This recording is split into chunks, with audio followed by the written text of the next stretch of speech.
After months of renovations, agonizing over paint colors, scouring endless catalogs for just the right furniture, second-guessing every trim and fixture, the house finally felt perfect.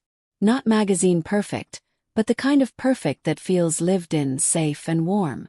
For the first time since Daniel and I got married, I felt like I had built something lasting, something that was really ours. I poured more than money into this place. I invested my hope, my energy, every ounce of myself. Each room was a promise, each wall a fresh start. I wanted this house to be more than shelter. I wanted it to be a sanctuary, a place where Daniel and I could finally create the life we'd always talked about, one where we were equals, partners in every sense. That's why, when he blindsided me over dinner, it was like the floor dropped out from under me. I was finally allowing myself to relax, to imagine a future here, and then suddenly out of nowhere he says, "So, Greg's going to stay with us for a while." He said it so casually, like he was mentioning the weather or asking if I wanted more wine, all while stabbing a piece of chicken. Just until he gets back on his feet. I froze, fork halfway to my mouth. Greg. The same Greg who was in the middle of a messy divorce. The friend who always seemed to bring a storm with him, who never quite cleaned up after himself, who I knew, deep down, would leave a trail of chaos wherever he stayed. "Yeah," Daniel said, barely glancing up, like this was nothing worth discussing. "He needs a place to crash. He's bringing his dog too." I put my fork down and stared at my plate. The meal I'd spent hours preparing suddenly tasted like cardboard. "How long is a while?" I asked, my voice thinner than I meant. Daniel shrugged, as if the question was almost irrelevant. "Until further notice." That was it. No warning, no conversation, just a decision, dropped in my lap and expected to be accepted without question. Julia.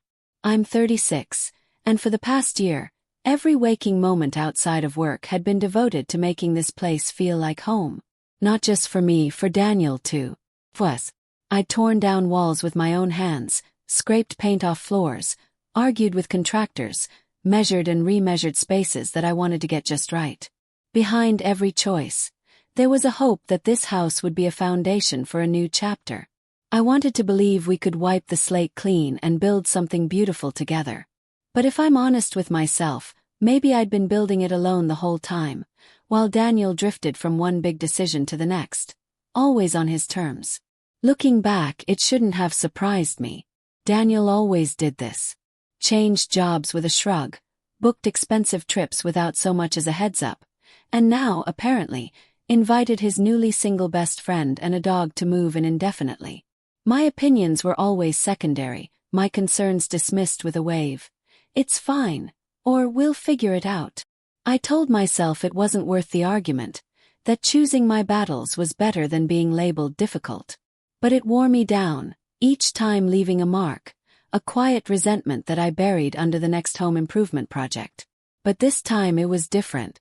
The house was supposed to be our space, the one place I thought I could finally have a say, a voice that mattered as much as his. I took a breath, trying to steady myself. "Daniel," I said, careful to keep my voice even, "don't you think we should have talked about this first? This isn't a small thing." He looked at me, brows furrowed, as if I was being unreasonable for wanting to be part of this decision. "Why? It's my house too. I don't need your permission to help my best friend." My chest tightened. "This isn't just about Greg. We just finished moving in. We're supposed to be settling down, finally creating a space for us. Now you're inviting someone else to live with us, and his dog, indefinitely. That's not a small favor. It affects our lives, our routines, our privacy. You didn't even ask if I was okay with it." Daniel sighed, leaning back like he was the one being inconvenienced. "It's not a big deal, Julia. Greg's going through a rough patch. I can't turn my back on him. He'd do the same for me. You would too, if it was one of your friends." "That's not the point," I said, my patience fraying. "The point is, you just decided like you always do and expect me to go along with it. You didn't even give me a chance to weigh in." He bristled, jaw tightening. "It's my house too, Julia. My decision is final." Those words stung more than I wanted to admit. My decision is final. Not our decision. Not a conversation or compromise. In that moment, all the small dismissals, all the times my voice was brushed aside, came rushing back. He didn't see me as an equal partner in this marriage. I was someone to adjust, to accommodate, to bend until I broke. And the worst part, he expected it. Assumed I'd accept whatever he chose, because that's what I'd always done. I stared across the table at him, my heart pounding. I wanted to shout, to throw something, to make him see how unfair this was. But I forced myself to breathe, to stay calm. I'd learned the hard way that arguing with Daniel only made things worse. He'd dig in his heels, turn things around on me, make me feel like the unreasonable one. So instead I went quiet. Not defeated, but resolved. "Okay," I said, my voice cold and steady. "If that's how you feel." He looked almost surprised, like he expected me to fight. "That's it." He nodded. "That's it."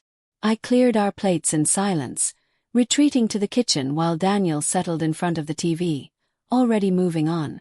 My hands shook as I loaded the dishwasher, anger simmering just beneath my skin. He thought he'd won.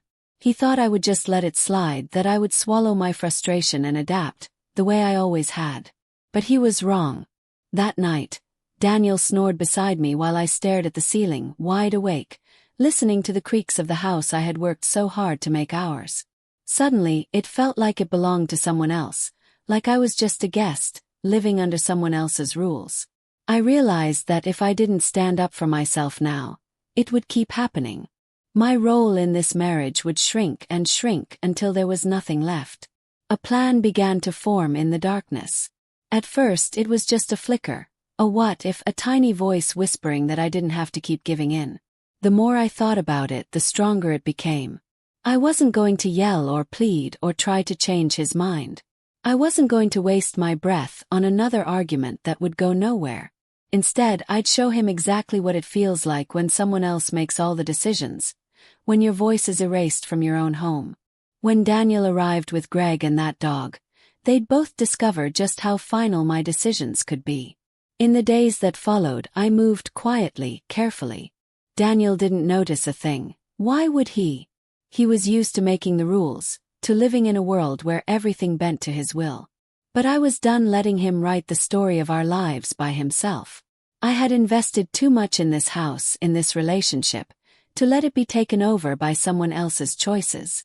For the first time, I was ready to fight for my place, to make it clear that I wasn't just along for the ride. The first step would be mine, and for once it would be final. Started with the locks. The morning Daniel left for work, I sat at the kitchen table, staring at the sunlight crawling across the linoleum, and knew I couldn't keep waiting for him to change. So I called a locksmith.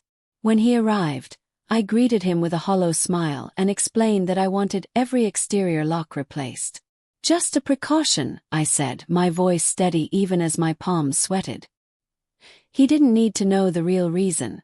Hell, I wasn't even sure I could articulate it to myself yet. Letting him in, I watched him work, drill whining through old brass, and felt the tiniest surge of control. When he handed me the new keys, cold and sharp in my palm, it was like holding a piece of myself that I'd lost somewhere along the line. Step 2: reclaim the inside. I wandered from room to room, cataloging everything that shouted Daniel. The monstrous recliner that swallowed the living room, the battered coffee table his mother had insisted we take, the walls plastered with sports memorabilia, signed jerseys, pennants, glossy photos of men mid-victory. Each item felt like a monument to his taste, to his comfort, to the fact that my preferences had always come second. I started dragging things out to the garage, one after another, feeling the weight of them, literal and metaphorical, lift with each trip. By the time I was done, the house felt changed. There was a new echo in the hallways, a lightness in the air. For the first time in a long while, the place felt like mine, or at least like it could be. Lauren came over that evening, her arms full of takeout and her face split by that mischievous grin I'd always loved. She flopped onto the now uncluttered couch, the absence of Daniel's stuff making space for us, for laughter, for possibility. "You're really going through with this?" she asked, eyebrow arched, as I poured us both generous glasses of wine. Absolutely, I replied, savoring the way the word sounded. Definite, unyielding. He spent years making every decision, big and small, like my opinions are just background noise.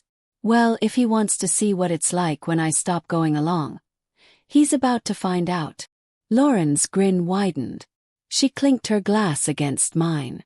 Honestly, I love this for you.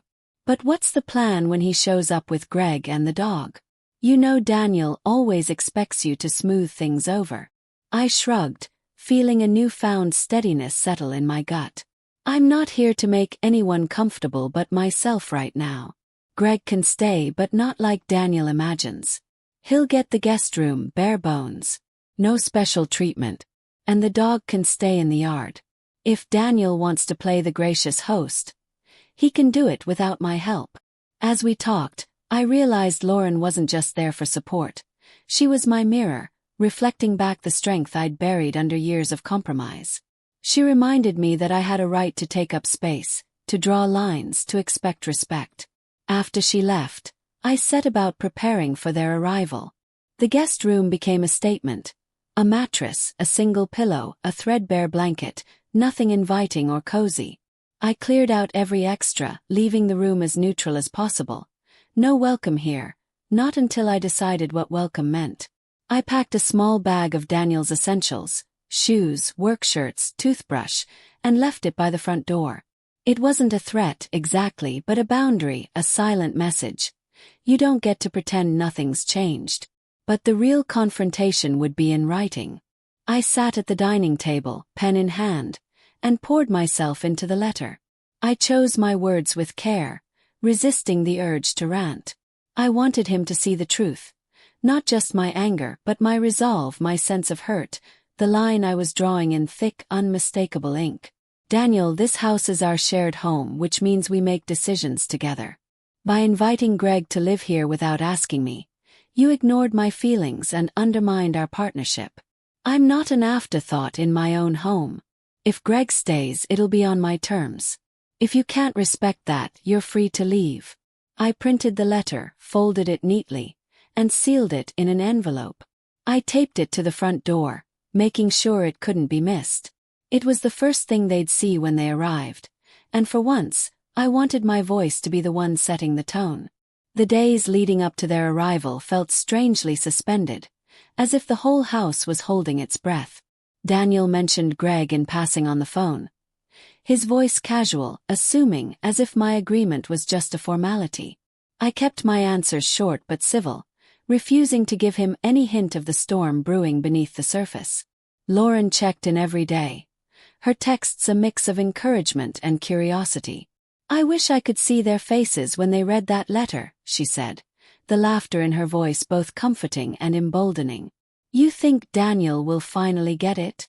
I fingered the new keys in my pocket, running my thumb over the ridges, and answered, maybe not. But this isn't about whether he understands.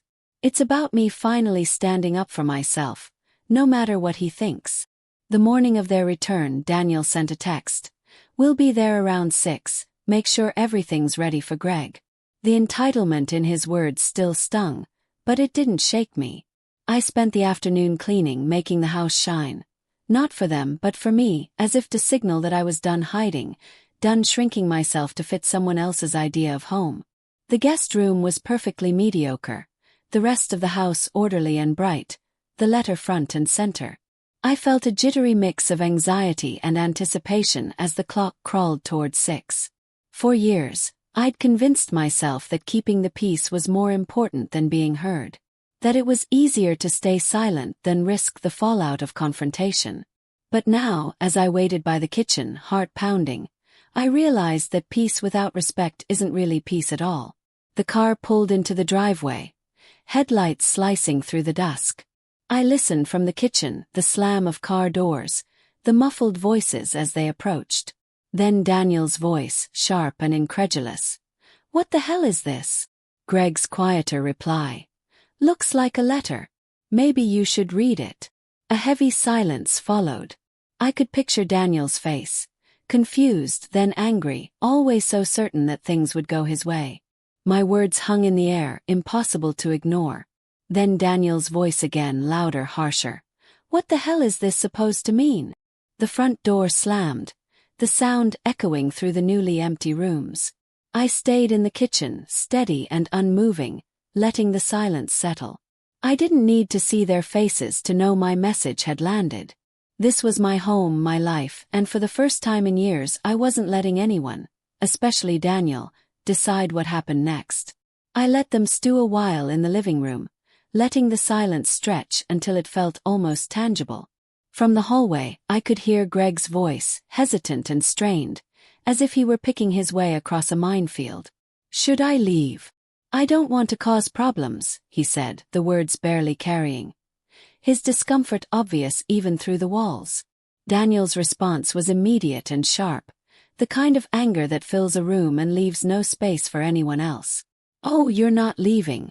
This is my house too. Nobody gets to make rules without me. The words landed with the force of long-held frustration, layered over countless smaller arguments we'd both let slide. I took a breath, straightening my shoulders, and walked out of the kitchen as if I'd just closed a book and set it aside. My heartbeat was steady, my expression unreadable. Oh, hi, Daniel. Greg. My voice was deliberately calm, almost breezy, and for a moment, I enjoyed the confusion that flickered across their faces. I see you found the letter. Daniel spun toward me, grip tightening around the crumpled paper, his eyes searching my face for some sign of apology or retreat. What is this? He demanded, waving the letter like an accusation. What are you trying to pull? I met his gaze, refusing to flinch. I'm not trying to pull anything, I said, folding my arms. I'm just reminding you, this is our home. I'm not going to stand by while you treat me like some guest. I could feel the heat rising in my chest, old resentments surfacing, each one clamoring for acknowledgement. This wasn't just about today. It was about every time I'd been made to feel invisible in my own space. Greg shifted from foot to foot, his discomfort radiating. Hey Julia, if this is a bad time I can. I cut him off, but my voice softened, trying to spare him from the storm brewing between Daniel and me. No, Greg. This isn't your fault. You're just caught in the middle of something Daniel should have handled better. I caught his eye, hoping he understood that my anger wasn't directed at him, or at least not mostly. Daniel's face flushed red, his temper rising. Handled differently. You're the one handling this badly. Changing the locks, rearranging the house. What are you even doing? There was accusation in his tone, but also something more brittle. A hint of fear, maybe, at losing control. I didn't give an inch. I'm making a point, I shot back. For years, you've made decisions that affect both of us without even asking me. This house was supposed to be our fresh start, Daniel. But it's become a dumping ground for everyone else's problems. And when I asked you to talk to me about it, you said your decision was final. As I spoke, I realized how tired I was. Tired of making myself small, tired of waiting for him to notice how much I was giving up. Daniel's jaw clenched, stubbornness flaring. Because it is, he snapped, doubling down. Greg's my best friend. He needed a place to stay. I'm not going to apologize for helping him. The words hung between us, a wall he'd built out of pride and loyalty. And I'm not going to apologize for standing up for myself, I said, my voice steady but edged with steel. If Greg stays here, it's going to be under my terms, not yours. Greg's hands went up in a placating gesture, his eyes wide, desperately trying to diffuse the tension. Guys, look, maybe this isn't the best time for me to move in. I don't want to be the reason you're fighting. He looked from Daniel to me, a silent plea to find some compromise. But Daniel wouldn't let go. He turned on Greg, his frustration boiling over. No, Greg, you're staying. Julia's just overreacting. Get over it. His words were dismissive, but I could see the cracks forming, the uncertainty flickering behind his anger. I won't, I said flatly. The word landed with finality, and for a moment, both of them froze. I'm not going to just get over it. You've ignored me, dismissed me, and taken me for granted for years, Daniel. I'm drawing the line now. I could feel my heart pounding, but I didn't back down. For the first time, I refused to smooth things over, to soften the blow. Daniel let out a bitter laugh, gesturing toward the guest room. So what, you're going to keep me out of my own house? Good luck with that. I stepped closer, matching his glare. It's not just your house, Daniel. It's mine too. And unless you're ready to treat me as an equal partner, maybe you should be the one leaving. My words echoed in the silence, and I watched as the realization hit him. This was no longer a bluff, no longer a threat I would walk back. The air grew thick with tension. Greg hovered near the doorway, looking like he wished the floor would swallow him whole. Daniel stared at me, his anger giving way to something more vulnerable. Confusion, maybe, or fear of what he might lose. You're serious? He asked, his voice suddenly fragile, stripped of its bravado. I've never been more serious. You've taken me for granted too long. If you want this to work, you need to start listening to me. If not, I'll be fine on my own. The words felt like armor. I clung to them, knowing I meant every syllable. Greg cleared his throat, breaking the spell. Julia, I think I should go. This isn't my fight. He looked apologetic, caught between loyalty and discomfort. You're right, I replied, turning to him. It isn't. And I'm sorry you got dragged into this. But this is about boundaries. I hope you understand. I tried to offer him a gentle smile, but my face felt too tight, too tired for comfort. Greg nodded, shouldering his bag and picking up the dog's leash. I'll figure something else out, he said, shooting Daniel a pointed look. Take care of this man. Seriously. His words carried a weight, a warning that this wasn't just about a place to crash, it was about what kind of people we were becoming. The door closed behind him, and the house seemed to exhale, the tension settling like dust. Daniel and I stood in the entryway, the silence between us charged and heavy. Neither of us moved. This is ridiculous, Daniel muttered, pacing back and forth, trying to burn off his frustration. All this over Greg staying for a little while. There was a plaintive note in his voice, a hint of the man I'd first fallen in love with, someone who wanted to help, to fix things, but never quite understood the cost. It's not just about Greg, I said, my tone gentler now, but no less resolute. It's about how you treat me. You didn't ask, you didn't even consider my feelings. You just assumed I'd go along. That's not a partnership. As I spoke, I realized how deeply I needed to be seen, to be heard and acknowledged in the place I called home. He stopped pacing, his shoulders sagging as if the weight of my words pressed down on him. I didn't think it was a big deal, he admitted, his voice begrudging, almost embarrassed. I thought you'd understand. There was regret in his eyes, but also confusion. He was grappling with a reality he'd never been forced to confront. Well, I didn't. I kept my stance, refusing to let him off the hook. And if we're moving forward, that has to change. No more making decisions alone. No more treating me like a tenant. I'm your wife. The word felt heavy with meaning, a reminder of promises made and broken. He stared at the letter in his hand, silent for a long time. I watched his face, saw the struggle play out, the desire to defend himself warring with the dawning awareness that things couldn't go on like this. Finally he nodded, his voice barely more than a whisper. I get it. Do you? I asked, letting my doubt show. I needed to know that this time it was different. He looked up at me, eyes tired but honest. I do. I don't want to lose you, Julia. His words were quiet, raw, stripped of all the usual defenses. I nodded slowly, feeling the knot in my chest loosen just a little. Then start acting like it. The house felt almost hollow after Greg left, his absence palpable in every room.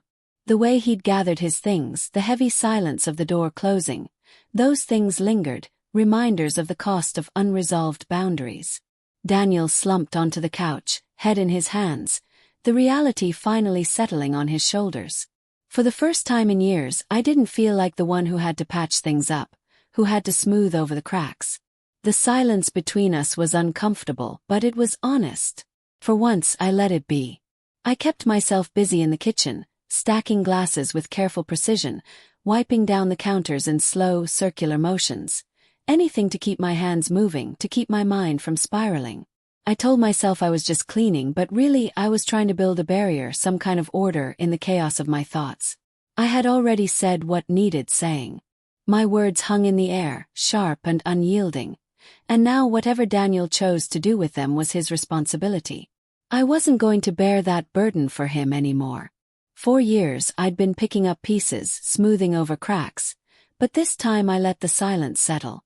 After a few minutes, I heard Daniel's footsteps, a slow, uncertain shuffle, approaching from down the hall.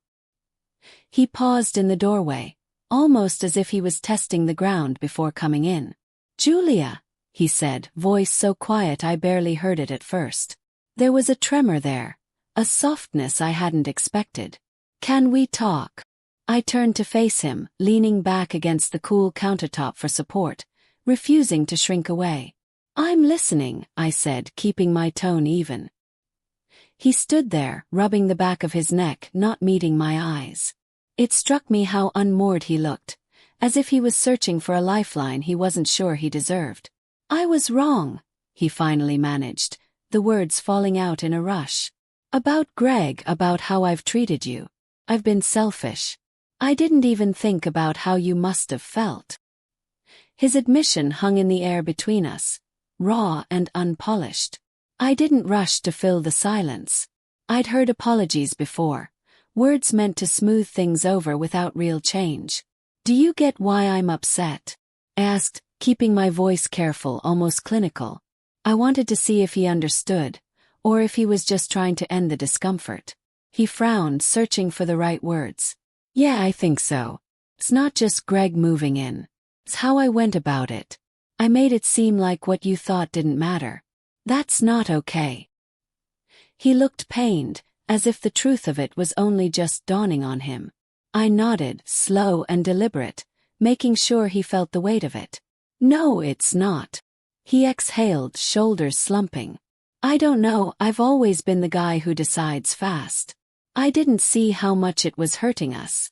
There was remorse in his voice, but also the dawning realization of how long this had been going on. "You've had years to notice," I said, my voice steady but not unkind. "And I've had years of being sidelined. That ends now, Daniel.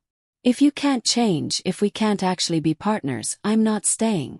It was the first time I'd said it out loud, and the truth of it rang through me, both terrifying and empowering. He looked stricken, but for once he didn't argue. He just nodded, his face open and vulnerable in a way I hadn't seen in ages. "You're right. I don't want to lose you, Julia. I know I messed up, but I want to do better." That night we slept in separate rooms. It wasn't out of anger or even punishment, just necessity. I needed space to hear my own thoughts, to figure out what was left of myself after years of compromise. Lying in bed alone, for the first time in a long time, I let the silence settle around me like a bomb. I realized how much of my life had revolved around keeping Daniel comfortable, smoothing over his rough edges, and shrinking to fit into the spaces he left for me. Standing up for myself felt good, liberating even, but it also left me with a churning uncertainty. Would anything really change, or was I just buying myself a brief reprieve before slipping back into the old patterns? I replayed everything on a loop. Greg's awkward exit, Daniel's frustration boiling over, his apology. The words sounded sincere, but I wondered if they would stick. Could he really change after so many years of habit? The truth was I didn't know. But for the first time I was determined not to settle for half measures. I owed it to myself. Over the next few days, Daniel made a visible effort. He checked in before making decisions, even about the smallest things. What to eat for dinner, whether to take out the trash, how to rearrange the living room. It was awkward at first, and I could tell that asking for my opinion didn't come naturally to him. But he tried, and that mattered. For the first time in years, it felt like we might actually be working together, instead of me quietly falling in line behind him. The dynamic between us shifted, subtly but unmistakably. Meanwhile, I focused on rediscovering myself. I started redecorating the house, choosing new colors for the walls, rearranging furniture, hanging up art I'd kept in storage for years. Each change felt like reclaiming a bit of space that had never quite felt like mine. I allowed myself time with friends. Lauren and I spent long afternoons over coffee, laughing about the absurdity of the past few weeks, venting, remembering the parts of myself I'd let slip away. With each conversation, I felt lighter, more present, and more certain of what I wanted. The habit of putting myself last started to loosen its grip. As the weeks passed, the house changed, but so did the atmosphere. The new rug in the living room, the bright splash of paint in the hallway, the photos I finally framed and hung, these were just outward signs of something deeper. The energy was quieter, calmer. I could breathe easier, knowing that I was allowed to take up space. For the first time in years, the house felt like home, a place that reflected who I was, not just who I had to become to fit someone else's expectations. Daniel took our confrontation to heart. Without any prompting from me, he started seeing a therapist. He came home from sessions quieter, more thoughtful, sometimes withdrawn as he processed things he'd never considered before. One night over dinner, he put his fork down and looked me in the eye, really looked at me. "I always figured we'd work it out," he said, voice thick with emotion. "But I realize now that just meant I expected you to do the work. I thought I was helping by handling things, but really I was just shutting you out. I'm sorry, Julia. I don't want to keep making the same mistakes." Hearing him admit that hurt more than I expected. Part of me wanted to scream. Why did it take so long for him to see what was obvious to me for years? But another part saw the effort, the struggle. Change doesn't happen all at once, and for once, Daniel was trying. I couldn't erase the frustration and resentment that had built up over time, but I could acknowledge his effort and decide what I wanted for myself. And as for me, I was finding my voice again. The version of myself that had been buried under years of compromise and self-doubt was re-emerging. I set boundaries, clear, non-negotiable, unapologetic. Daniel respected them, and I refused to feel guilty for asking for what I needed. When he wanted Greg over for dinner one weekend, he asked me first. "Dinner sounds fine," I said. "But just dinner. No sleepover. And Greg can leave the dog at home."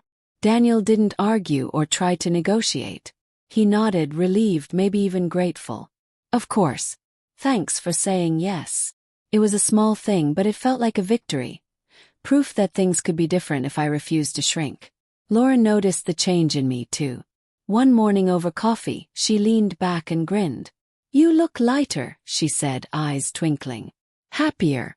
I haven't seen you like this in a long time." I smiled, feeling the truth of her words. "I am lighter," I admitted. For the first time in years, I'm not tiptoeing around him or pretending I'm okay with things that hurt me. I know what I want, and I'm not afraid to ask for it anymore. She raised her mug in a toast. To finally taking up space. I clinked my cup against hers, warmth blooming in my chest. To not settling for less, I said. And this time I meant it. For the first time my life felt like it belonged to me. I tapped my cup against hers, the gentle clink echoing between us in the quiet kitchen. Some days uncertainty crept in. I still questioned whether things would truly endure, whether Daniel's renewed effort could bridge the cracks that had formed over time. Trust was fragile, and I had learned the hard way that love alone wasn't always enough to hold everything together. Yet, amid this doubt, one truth stood firm. I was determined never to lose myself for the sake of a relationship again. The woman standing at the counter, the one calmly delivering her ultimatum, voice steady and eyes unwavering, was a different version of myself, shaped by past mistakes and newfound strength. She was no longer willing to compromise her boundaries or silence her needs. This time she was rooted, clear in her intentions and unapologetically present. No matter what happened with Daniel, she was here to stay, finally choosing herself as much as she had ever chosen anyone else.